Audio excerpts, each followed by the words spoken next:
Kemudian tahapan yang ketiga itu mengapankan jenazah. Nah, jadi sebelum kita mengapankan jenazah, tentu kain kapan ini kita gunting.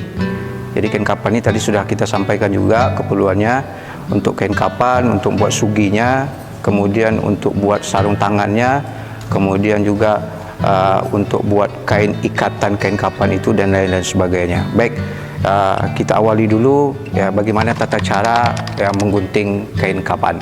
Ya, jadi ya, tata cara sederhana ini umumnya saja, umumnya yang kita pakai di Kota Dumai ya, menggunting kain kapan itu silakan Pak Imam ya. Nah, kita usahakan setiap kita melakukan sesuatu yang berkaitan dengan jenazah ini, termasuk menggunting kain kapan, itu kita awali minimal membaca Bismillahirrahmanirrahim dan salawat kepada Nabi Muhammad SAW. Ya, kita gunting, ya kan?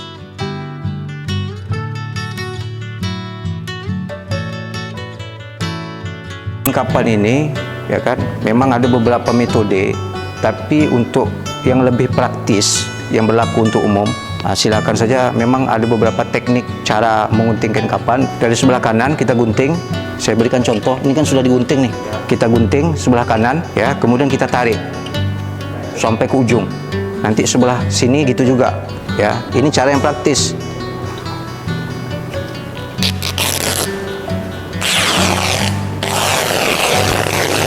Nah, itu cara yang praktis, ya kan? Nah, ini nanti untuk ikatan kain kapannya, begitu juga sebaliknya, ya kan? Dan ini, ya kan, kain kapan yang kita tarik sisi kanannya ini kan panjang tuh, kan? Sesuai dengan berapa panjang kain kapan untuk laki-laki. Kalau mungkin dia 7,5 panjang yang kita gunting sisi kanannya ini. Jadi sisi kain yang seperti ini bisa kita pergunakan untuk mengukur berapa panjangnya jenazah. Dan jangan pas-pas kita ukur. Kalau jenazahnya itu kita lebihkan ke atas, ya kan 30 cm, kita lebihkan ke bawah 30 cm. Nah, jadi itu ini cara yang kedua yang lebih praktis untuk menggunting kain kapan. Kemudian berikutnya silakan disusun untuk ikatan kain kapannya sesuai dengan kebutuhan untuk bisa diikat, ditutup kain kapannya. Untuk atas bawah pocong, dan yang satunya nanti ya untuk mengikat antara tangannya dengan dadanya. Jangan bang. Dagang sama tuh. Tata cara teknik untuk menggunting kain, kita sudah buat kain hamparannya ya, sebanyak untuk laki-laki 3 helai. Kemudian kain ikatannya itu sebanyak 5 helai. Kalau lebih pun tak ada masalah. Yang penting sesuai dengan kebutuhan. Tujuannya untuk apa? Supaya nanti hal-hal seperti ini, ya, perlengkapan yang berkaitan dengan jenazah itu bukan tidak ada maknanya. Kenapa dia pakai ikatan? Sebetulnya tak diikat pun tak ada masalah. Cuma menjaga supaya nanti ketika jenazah itu diusung, ya, dibawa dia ke masjid, musola solat, kemudian dibawa ke kuburan, supaya kain kapan ini tidak tersingkap, tidak tertiup dengan angin. Maka itulah tujuannya kenapa kain kapan ini untuk jenazah itu diikat. Oke, baik. Intinya mau 5 tak ada masalah, 6 tak ada masalah. Yang jelas disesuaikan dengan kebutuhan. Kemudian berikutnya ya kita membuat serbannya. Kita buat serbannya, kita buat bajunya. Meskipun ada yang tidak dipakai serban jenazahnya, tak dipakai baju pun tidak ada masalah. Tak perlulah pakai serban dan tak perlu pakai baju, ya kan? Itu tak ada masalah. Tapi kalau bisa, karena lazim di Dumai ini pakai baju dan juga pakai serban, ya kita pakaikan bajunya dan kita pakaikan serbannya. Kita buat bajunya dan kita buat serbannya. Ya, Baju untuk laki-laki itu di atas lutut. Kalau baju untuk perempuan itu di bawah lutut.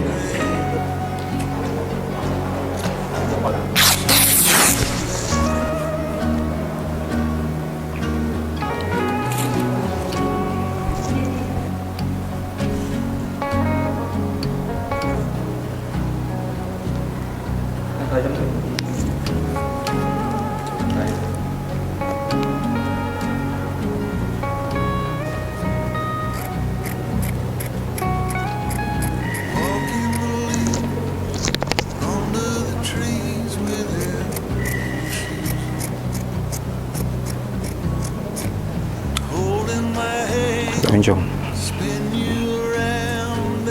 Dah, ini tata cara kita membuat baju. Okey, selanjutnya kita rapikan.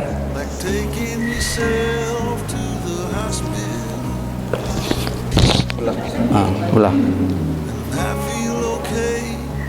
Kalau untuk laki-laki di atas lutut untuk laki-laki. Kita sudah selesai menumbuk yang namanya kapur barus, sudah dihaluskan.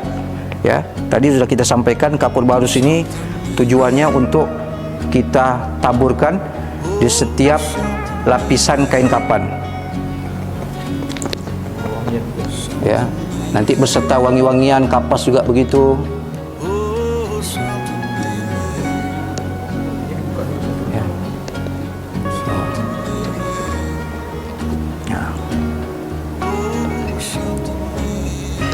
Kapas ini ya kita fungsikan untuk kepentingan kain kapan dan untuk kepentingan jenazah juga. Kita kembangkan satu-satu, ya tak usah terlalu banyak. Yang fungsi badan di punggung. Nah, di punggung.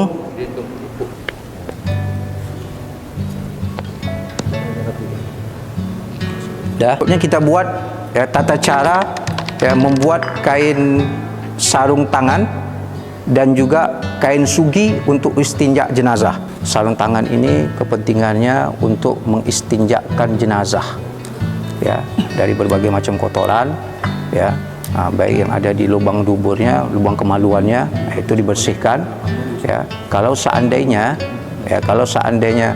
ketika jenazah itu ya kan masih mengeluarkan kotoran ya dari lubang duburnya misalnya, maka kain sugi sebanyak 7 ini ya kan, kain yang ke-7 itu, yang terakhir itu kita bersihkan, kemudian kita istinjakan lagi jenazah sampai dengan 9 kali.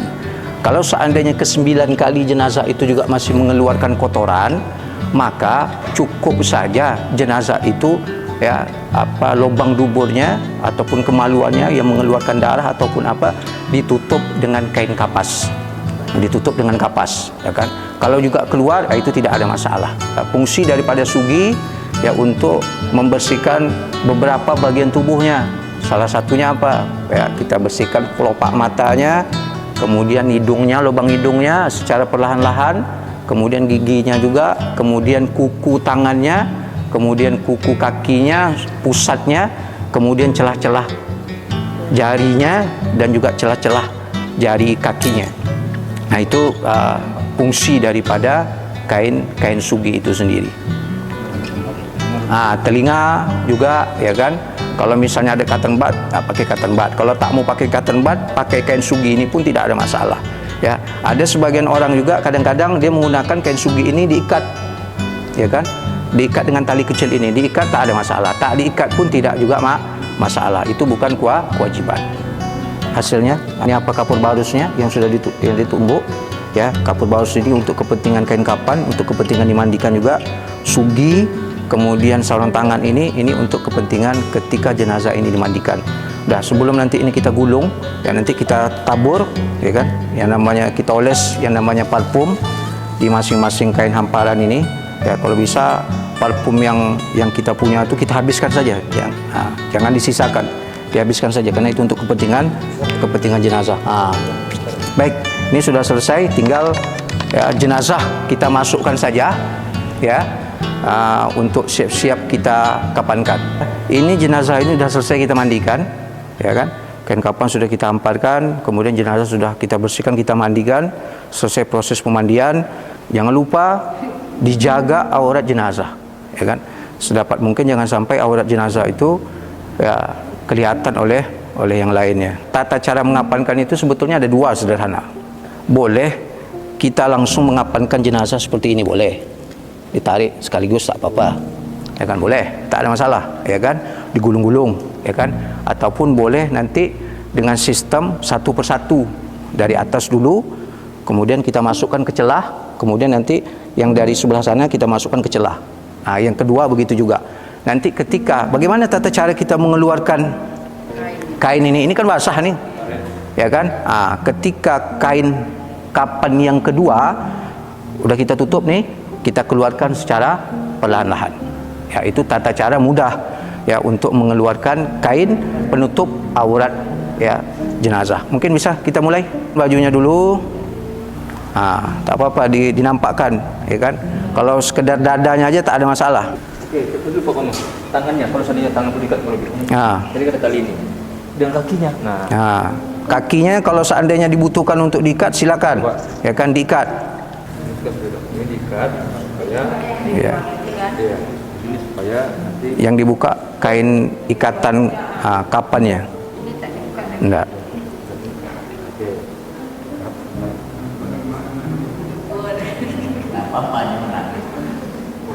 Sedekap jenazah itu kalau seandainya tangannya kaku dibutuhkan untuk diikat silakan diikat, ya. Kalau tak diikat pun tidak ada masalah. Bahkan ya beberapa ulama ada teknik ya sedekap jenazah itu. Pertama, sedekapnya seperti sholat, ya. Yang kedua, sedekapnya terbalik. Apa gunanya sedekapnya terbalik, ya kan?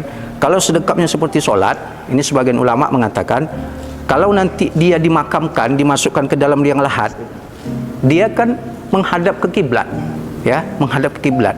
Kalau menghadap ke kiblat, tentu yang dikhawatirkan tangan kanannya yang menempel ke tangan kiri ini jatuh, lepas. tidak. Kan begitu. Makanya sebagian ulama sedekapnya selain daripada sedekap solat, bisa juga sedekapnya terbalik. Tangan kiri ya menempel ke tangan kanan. Ya, jadi kalau seandainya dia dihadapkan ke kiblat nanti, maka tangan kanannya itu tidak jatuh, ya, karena tangan kanannya itu dipegang oleh tangan kiri. Sedekap yang ketiga, kata Imam Syafi'i, boleh jenazah itu tidak perlu sedekap, ya, jadi direntangkan saja tangannya begini, ya kan, direntangkan tangannya begini, ya, contoh saya berikan, dan rentangkan sebelah kiri, ya, tujuannya untuk apa? Juga untuk mempermudah. Jadi ketika tangannya itu leluasa, tidak terimpit dia, tidak jatuh dan tidak terimpit. Itu tujuan, ya kan, kenapa Imam Syafi'i membolehkan, ya kan, tak bersedekap, ya. Jadi direntangkan begitu saja. Ya itu. Tapi umum kita di Dumai ini itu sedekapnya seperti sedekap solat. Tak ada masalah. Mau pakai sedekap solat mau tidak, ataupun direntangkan itu tidak ada masalah. Di tubuh jenazah ini kita tutup. Ya, lubang-lubangnya harus kita tutup. Ya, tutup dengan apa? Tutup dengan kapas, termasuk anggota sujud. Kecil dulu, yang kecil. Kecil aja untuk menutup mata. Besar aja nanti dia. Itu bersin. Tutup. Tutup kedua belah mata, mulutnya, hidungnya, masukkan, telinganya, kemudian tangannya, kemudian kemaluannya, ya, kemudian lubang belakangnya. Nanti caranya begini, tidak boleh nampak. Aurat harus tetap terjaga. Kita tak boleh nengok, masukkan aja tangan. Kemudian kakinya.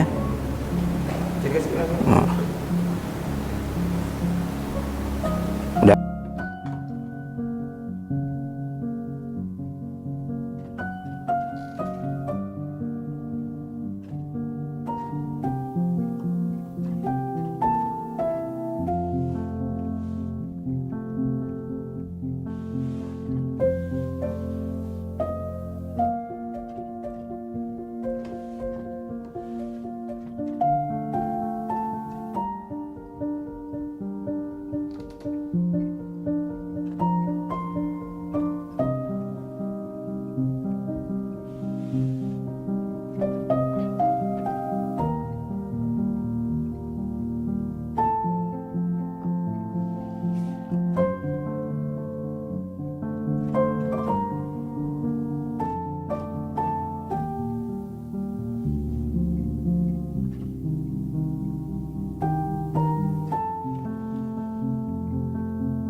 Kadang-kadang kan kita kan ada mengikatnya itu, mengikat kain kapan, ya ikatannya itu ikatan terakhir itu ke sebelah, ya ke sebelah kanan, ya.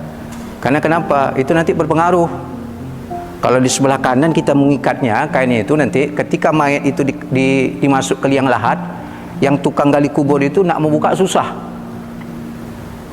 mencari-cari lagi, tak praktis jadinya, ya.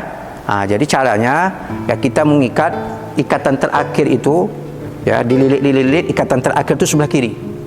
Jadi ketika mayat ini nanti dimasukkan ke dalam liang lahat, petugas penggali kubur itu mudah untuk membuka ikatan tersebut. Ya, karena mayat itu dihadapkan dia ke arah ke depan kiblat. Silakan Pak Imam. Imam, okey.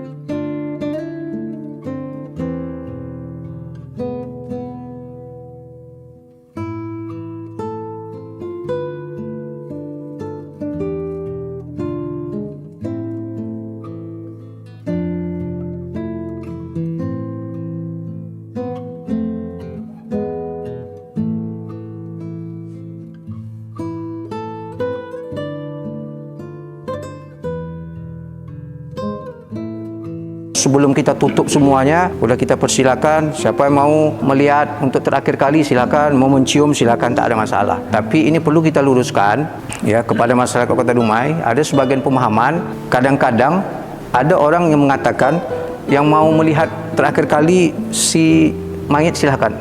Ya, tapi jangan sampai air mata menetes di pipi jenazah. Ya, maka ya kan alasannya kenapa?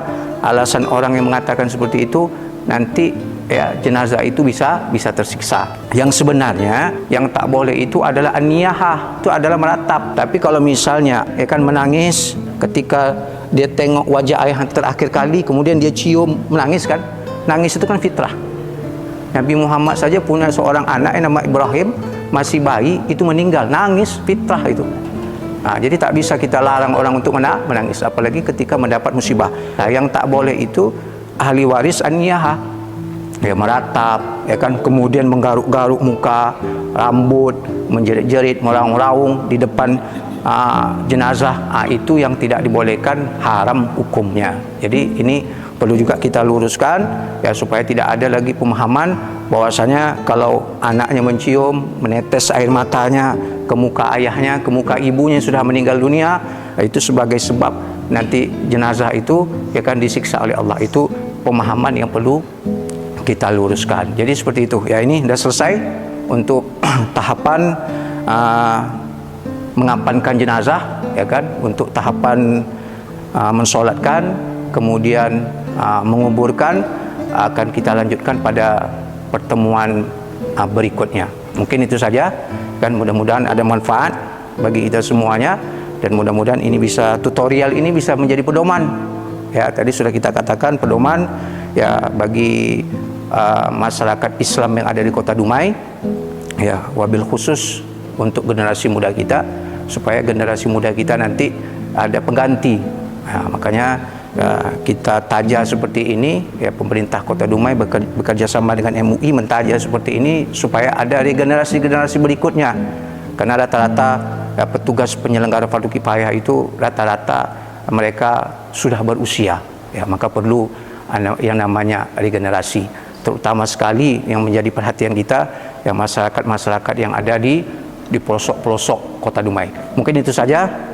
Kami dari Majelis Ulama Indonesia Kota Dumai mengucapkan banyak-banyak terima kasih ya, mudah-mudahan ada manfaatnya bagi kita semuanya. Sekian, assalamualaikum warahmatullahi wabarakatuh.